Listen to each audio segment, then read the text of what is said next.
Everyone, आज हम लोग पॉलिटी का सेट 1 स्टार्ट करेंगे। ये आपके सारे कॉम्पिटिटिव एग्जाम के लिए हेल्पफुल होंगे।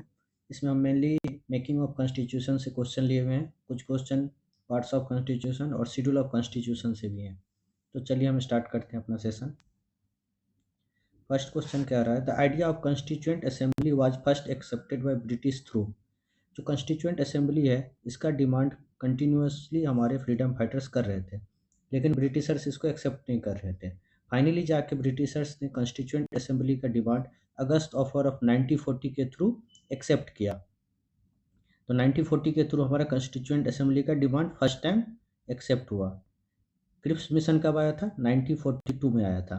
क्रिप्स मिशन क्या बोल रहा था? टू कॉन्स्टिट्यूएंट असेंबली के बारे में बता रहा था। टू कॉन्स्टिट्यूएंट असेंबली होना चाहिए टू ऑटोनोमस स्टेट के लिए। इंडिया को बोल रहा था दो ऑटोनोमस स्टेट में डिवाइड करेंगे और टू कॉन्स्टिट्यूएंट असेंबली बनाएंगे। इसको रिजेक्ट कर दिया गया था। कैबिनेट मिशन कब आया? 1946 में आया।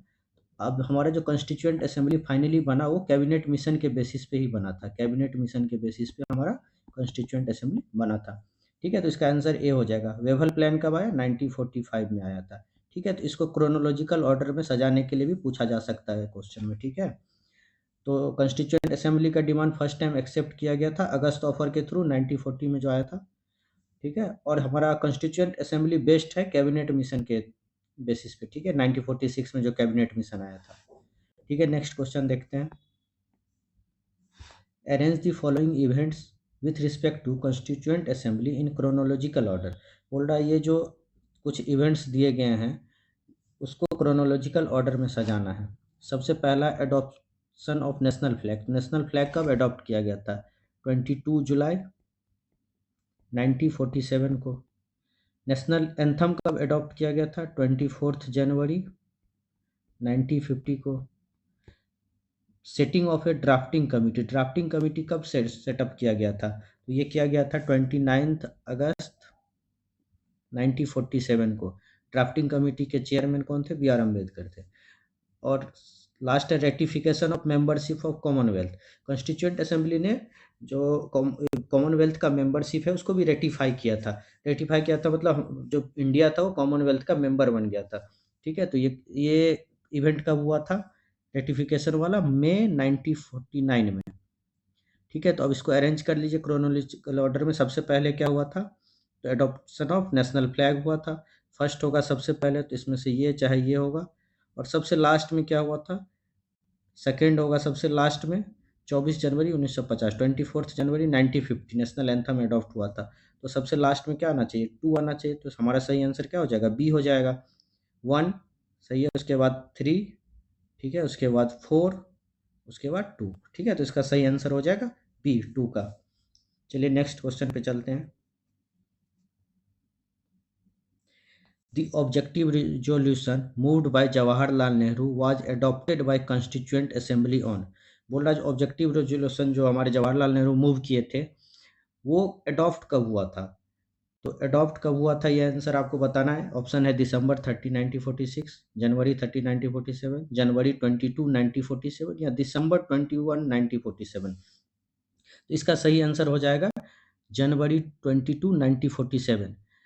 तो ऑब्जेक्टिव रेजोल्यूशन मूव कब किया गया था? मूव्ड कब किया गया था?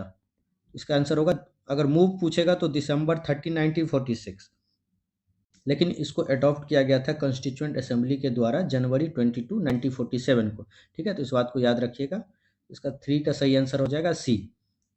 नेक्स्ट क्वेश्चन पे चलते हैं। क्वेश्चन नंबर 4 कह रहा, who among the following was the vice president of constituent assembly. हमारे जो कॉन्स्टिट्यूएंट असेंबली बने थे उसके प्रेसिडेंट कौन थे और वाइस प्रेसिडेंट कौन थे? ये क्वेश्चन पूछा जा सकता है। तो प्रेसिडेंट तो थे राजेंद्र प्रसाद, सबको पता है, लेकिन वाइस प्रेसिडेंट कौन थे? 2 वाइस प्रेसिडेंट थे, बताना है। तो 2 वाइस प्रेसिडेंट थे, एक थे एच सी मुखर्जी और एक थे वी टी कृष्णमाचारी। ठीक है, वी टी कृष्णमाचारी। ठीक है, तो इस 2 काम था। एक काम था लेजिस्लेशन का, क्योंकि लॉ भी बना रहे थे उस टाइम, पार्लियामेंट की तरफ ये काम कर रहे थे। और एक काम था कॉन्स्टिट्यूशन बनाने का। 2 काम दिया गया था। ठीक है, तो जब एज ए लेजिस्लेटिव बॉडी बैठ रहा था तो इसको चेयर कर रहे थे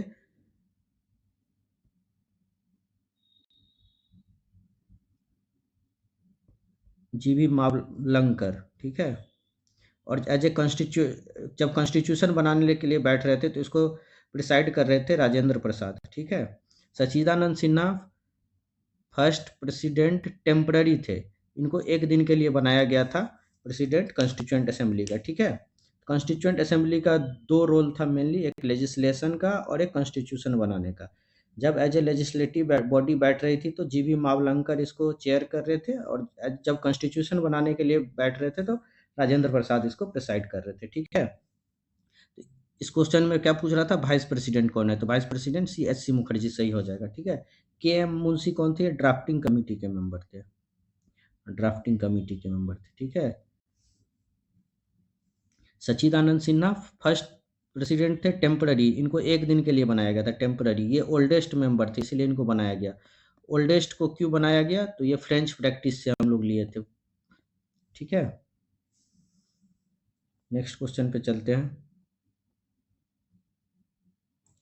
the constitution adopted on 26 November 1949 contains, तो हमारा कॉन्स्टिट्यूशन कब अडॉप्ट किया गया था, 26 नवंबर 1949 को। 26 नवंबर को कॉन्स्टिट्यूशन डे भी मनाया जाता है, ठीक है, कॉन्स्टिट्यूशन डे मनाया जाता है।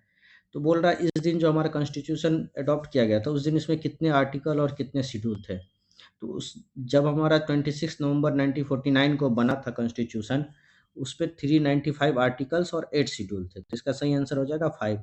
अभी हमारे कॉन्स्टिट्यूशन में एट प्रेजेंट कितना है, एट प्रेजेंट 12 शेड्यूल्स है, ठीक है, और अराउंड 448 आर्टिकल्स है, आर्टिकल्स बढ़ते घटते रहते हैं। और पार्ट्स कितने, अभी 25 पार्ट्स है, स्टार्टिंग में कितने पार्ट्स थे, 22 पार्ट्स थे, अभी 25 पार्ट्स हैं, ठीक है। नेक्स्ट क्वेश्चन देखते हैं। The constituent assembly was constituted इन, बोल रहा कॉन्स्टिट्यूएंट असेंबली कब बना था, कॉन्स्टिट्यूट किया गया था, जुलाई 1946, नवंबर 1946, अगस्त 1946, दिसंबर 1946। तो इसका सही आंसर हो जाएगा नवंबर 1946, 6 का बी हो जाएगा, नवंबर 1946 में कॉन्स्टिट्यूएंट असेंबली बना था। इसका फर्स्ट सेशन कब हुआ था, कॉन्स्टिट्यूएंट असेंबली का फर्स्ट सेशन कब हुआ था, फर्स्ट मीटिंग, अगर बोला जाए फर्स्ट मीटिंग कब हुआ था, तो फर्स्ट मीटिंग हुआ था 9 दिसंबर 1946 को, ठीक है। कॉन्स्टिट्यूट किया गया था नवंबर 1946 में ही, लेकिन फर्स्ट मीटिंग हुआ 9 दिसंबर 1946 को, ठीक है। नेक्स्ट क्वेश्चन पे चलते हैं। क्वेश्चन नंबर 7 कह रहा है the constituent assembly held it's first meeting on, जो अभी हम प्रीवियस क्वेश्चन में डिस्कस कर रहे थे वो ये फर्स्ट मीटिंग कब हेल्ड किया था, अभी बताए हैं दिसंबर 9 1946, 7 का आंसर हो जाएगा बी। नेक्स्ट क्वेश्चन देखते हैं। The final session of constituent assembly was held on, पूछ रहा है फाइनल सेशन कब हुआ था, फर्स्ट मीटिंग तो हम लोग देख लिए, अब पूछ रहा है फाइनल सेशन। तो फाइनल सेशन जो कॉन्स्टिट्यूएंट असेंबली का हुआ था 22 जनवरी 1950 को, 22 जनवरी 1950 को लास्ट टाइम हमारा कॉन्स्टिट्यूएंट असेंबली बैठा था, फाइनल सेशन हुआ था। टोटल कितना दिन लगा कॉन्स्टिट्यूशन बनाने में, 2 ईयर्स 11 मंथ 18 डेज, ठीक है, इतना दिन लगा था हमारा कॉन्स्टिट्यूशन बनाने में, टोटल 11 सेशन हुए थे। नेक्स्ट क्वेश्चन देखते हैं। Who among the following was not the member of drafting committee, पूछ रहा है इसमें से ड्राफ्टिंग कमेटी के मेंबर कौन नहीं थे। एन गोपाला स्वामी अयंगर ये मेंबर थे, KM मुंशी ये भी मेंबर थे, सैयद मोहम्मद सदाउल्ला ये भी मेंबर थे, SC मुखर्जी ये मेंबर नहीं थे। इसका सही आंसर हो जाएगा डी। ये कौन थे, वाइस प्रेसिडेंट थे कॉन्स्टिट्यूएंट असेंबली के, ठीक है। नेक्स्ट क्वेश्चन पे चलते हैं। इसमें कुछ कमेटी का नाम दिया हुआ है और उसके सामने में चेयरमैन का, तो आपको इसमें से बताना है how many of the above are correctly match, इसमें से कितना जो है करेक्टली मैच है। Provincial constitution committee Sardar Patel ये बिल्कुल सही है। Rules of procedure committee Rajendra Prasad ये भी सही है। States committee, committee for negotiating with states Jawaharlal Nehru इसके चेयरमैन थे, ये भी सही बात है। Union constitution committee Jawaharlal Nehru ये भी सही है। इसमें ऑल 4 आर करेक्टली मैच, ये चारों सही सही मैच किए गए हैं, तो इसका आंसर हो जाएगा डी, ऑल आर करेक्ट, ठीक है। टोटल कितने कमेटी मेजर कमेटी बने थे, कमेंट बॉक्स में लिख के बताइए टोटल मेजर कमेटी कितने बने थे कॉन्स्टिट्यूएंट असेंबली में, ठीक है। 4 तो यहीं पे नाम दिया हुआ है। आगे देखते हैं next question. Who among the following coined a new name for the drafting committee, called it a drifting committee. जो ड्राफ्टिंग कमिटी बना था उसको एक ड्रिफ्टिंग कमिटी कौन बोला था? A Lord Viscount Simon, C Granville Austin, C Naziruddin Ahmed, D Winston Churchill. इसका सही आंसर हो जाएगा सी नजरुद्दीन अहमद। नजरुद्दीन अहमद ने इसे ड्रिफ्टिंग कमेटी इसलिए कहा था क्योंकि ये बहुत टाइम लिया था अपना कॉन्स्टिट्यूशन बनने में, 2 साल 11 महीना और 18 डेज इतना लिया था, जबकि अमेरिकन कॉन्स्टिट्यूशन 4 मंथ में ही बन गया था। इसीलिए इन्होंने फ्रस्ट्रेट होकर इसे ड्रिफ्टिंग कमेटी बोल दिया था।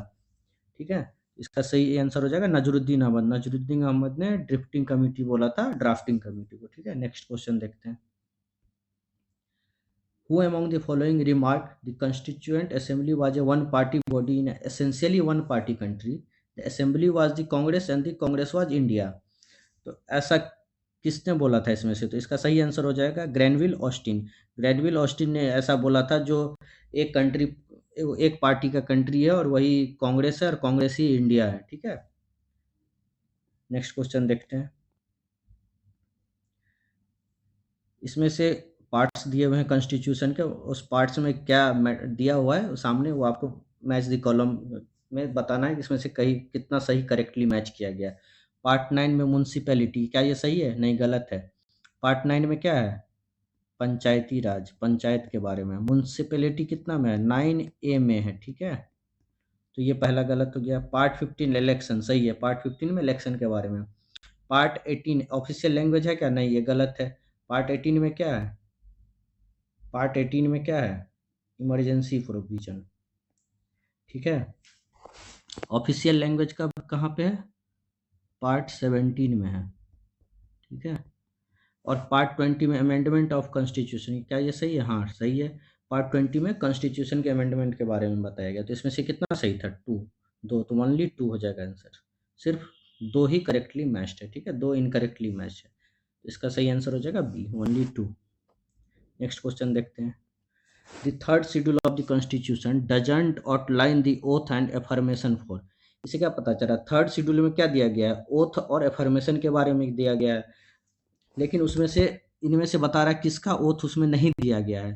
जज of the supreme court and high court, नहीं, इसका दिया हुआ है। द प्रेसिडेंट ऑफ इंडिया, नहीं, इनका नहीं दिया हुआ। थर्ड शेड्यूल में इनका नहीं दिया है। मेंबर ऑफ पार्लियामेंट है, कैग का है। तो प्रेसिडेंट ऑफ इंडिया का ओथ एंड एफर्मेशन कहाँ दिया गया है? आर्टिकल 60 में दिया गया है, थर्ड शेड्यूल में नहीं है। इस बात को याद रखिएगा, प्रेसिडेंट ऑफ इंडिया का oath and affirmation third schedule में नहीं है, आर्टिकल 60 में है। इसका सही आंसर हो जाएगा बी, 14 का बी। नेक्स्ट क्वेश्चन देखते हैं। 15. The sixth schedule deals with the administration of tribal area in the northeastern state. Which among the following state is not mentioned in the sixth schedule? बोल रहा है six schedule में हमारा कितना state का बात किया गया? सिक्स शेड्यूल में, सिक्स शेड्यूल में 4 स्टेट का बात किया गया है। ठीक है, उसमें से पूछ रहा है कौन सा स्टेट नहीं मेंशन है। चार स्टेट कौन है? एटीएम, ऐसे याद रखिएगा, एटीएम। एटीएम में मनी नहीं है, मनी नहीं है मतलब मणिपुर नहीं है, याद रखिएगा, मनी नहीं है। एटीएम में मनी नहीं है, मणिपुर नहीं है। तो ऐसे असम है, त्रिपुरा है, मेघालय है और मिजोरम है, मणिपुर नहीं है। तो इसका सही आंसर क्या हो जाएगा? पूछ रहा है नॉट मेंशन, तो मणिपुर मेंशन नहीं है। इसका आंसर हो जाएगा बी, मणिपुर। ठीक है, ये लास्ट क्वेश्चन था। कैसा लगा वीडियो? अगर अच्छा लगा हो तो लाइक कीजिए, कमेंट कीजिए, शेयर कीजिए और चैनल को सब्सक्राइब कीजिए। और आगे इसी तरह से इस सीरीज को कंटिन्यू करेंगे हम, और आगे का चैप्टर का वीडियो लेके आएंगे। Thank you for watching.